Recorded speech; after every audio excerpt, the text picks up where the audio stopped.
As you probably know, Jurassic World Rebirth just came out in theaters not too long ago.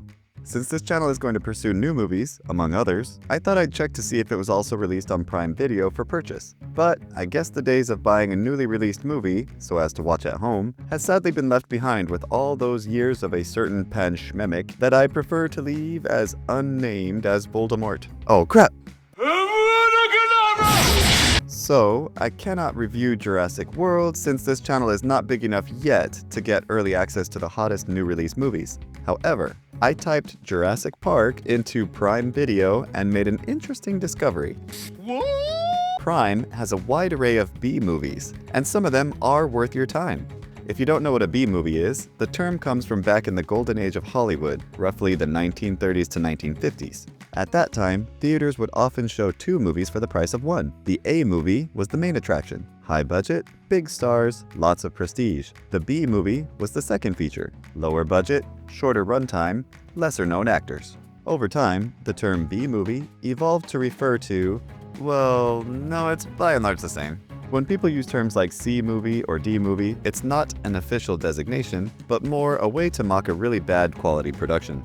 Okay, back to the present. Last weekend, I stumbled across a new 2025 release called The Jurassic Games Extinction, which is a sequel. Curious, I went further back and found the first Jurassic Games. To my surprise, this movie was kind of awesome. Sure, the graphics and special effects aren't those of a blockbuster, but for a lower budget film, they get the job done. This story is what happens when you marry the Hunger Games to Jurassic Park and they have a baby. The idea was that in the near future, government will take death row inmates and allow them to sign up as contestants in the Jurassic Games. Only one person can make it out alive, and he or she will win their freedom.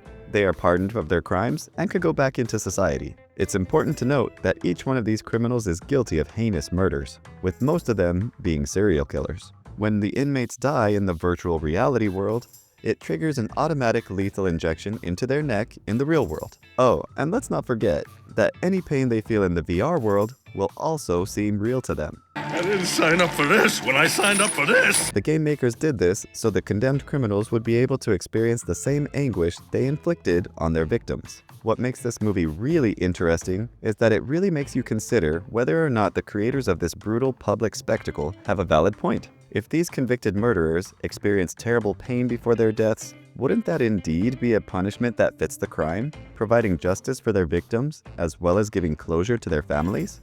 On the other hand, does it cause us to lose some of our own humanity when we gleefully watch men and women suffer cruel pain and death while we cheer? Honestly, it's a tough call, and that's why the theme of this movie is so compelling. Since we can't immediately come to a clear conclusion on the ethics, we feel compelled to watch the story unfold to see if it will help us understand which side of the argument holds more weight. We want to discover what we ourselves believe is the right path. Alright, enough of that. Deeply philosophical as I can get, it's time to enter the T-Rex's mouth and explore the plot holes. The host is almost always in the dark. His face wasn't illuminated so that we could see him clearly. It doesn't come across as an artistic choice, it just feels like someone forgot to rig that little floaty camera with a ring light. He's actually better illuminated whenever he's wearing the saber-tooth mask that we're all pretending isn't super weird. I mean, it's not like he's trying to hide his identity. I don't even care about the contestants. I want to see the hot host and what he's gonna be wearing and saying. That's what I want to watch. I can't wait. So, why the pretentious and probably suffocating headpiece? We'll never know. We waited for this giant spider to do something, but it was only there as a decorative segue. No way that little girl is going to be able to lift that 200-pound man up with a rope. There's also no way Tucker was going to just sit there with a noose around his neck and wait to be hauled up. Maybe if I wait here long enough, she'll go away. You moron! There's no way Joy is going to be able to take out a larger, armed and armored guard. I can't. I simply can't. You get the only gun available if you solve this maze the quickest. I guess as kids, they should have tried harder to solve those placemats at diners and fast food joints. Ren's role is cut short because he gets boxed in by the maze raptors, but they are kind enough to give him plenty of time to show off his chain-wielding abilities. Also, did he really think it was wise to stop wielding the chain, expose his back to several predatory dinosaurs, and give the "come and get it" dare to one of the raptors? Lastly, I would sarcastically mention that this character is teaching young Americans a stereotype that people from Asian countries are all secretly amazing at martial arts, whether they admit it or not. Oh, well, now you know. Who else thinks the son is the one who killed Tucker's wife? This kid wears a flat expression all the time, and it just screams young sociopath. We may be tempted to assign blame to just one person. So let's do that, shall we? Embarrassing T-Rex death. The one on the ground kicks the other's jaw and breaks it. For some reason, this results in immediate death. By that logic, every professional boxer in history who sustained a broken jaw should have died instantly. Ugh. Tommy, chew before you swallow. This T-Rex eats like a bird. Plagiarific. Your Honor, you take away our right to steal ideas?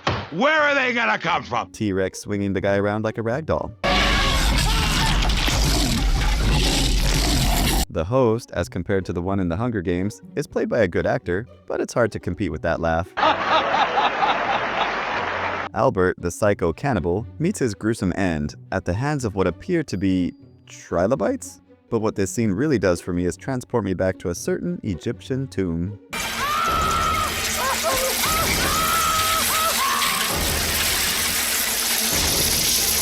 Nods of approval. You almost forget that Joy is also a convicted killer, as she is attacked towards the beginning, but she reminds us by her actions that she is as ruthless as the rest of them. Yeah, but everybody's a jerk.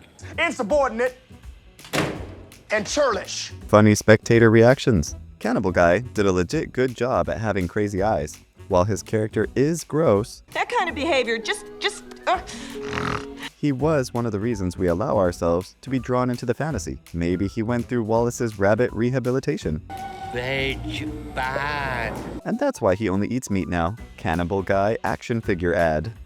I'm Albert and I'm gonna eat you. Kind of a nod to the propagandist ad seen in Starship Troopers. Who wants to hold it?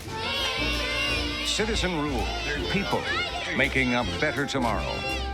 Savannah reiterates the fact that all the contestants are convicted murderers. Not a lot of reason to sympathize with them. These aren't people, they're murderers. The plant monster gets a nod of approval because it was hilarious. Look at the actor doing his best to pretend something is hauling him upwards by his noggin. And also, check out this amazing punch in the leaf. 100 points to Gryffindor for whoever did this acid melted my face makeup. The goggles, they do nothing. A pterodactyl intentionally drops little brother onto a landmine. Also, pay attention and he's still crying out even after he exploded.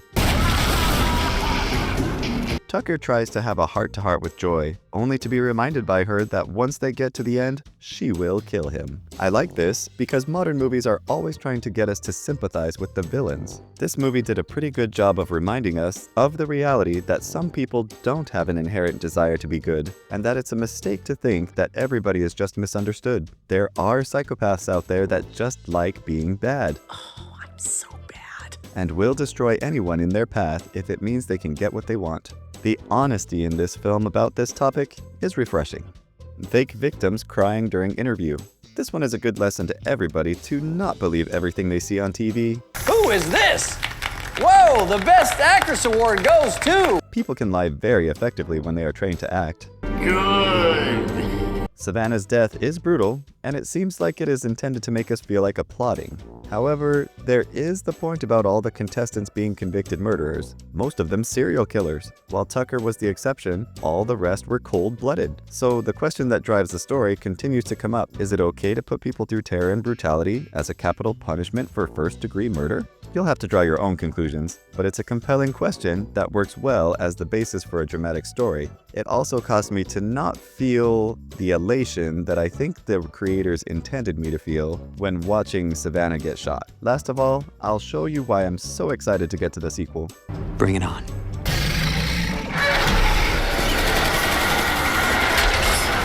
I'm not anxious to see the sequel because I think this looks so cool. I'm excited because I want to see just how absurd this is going to get.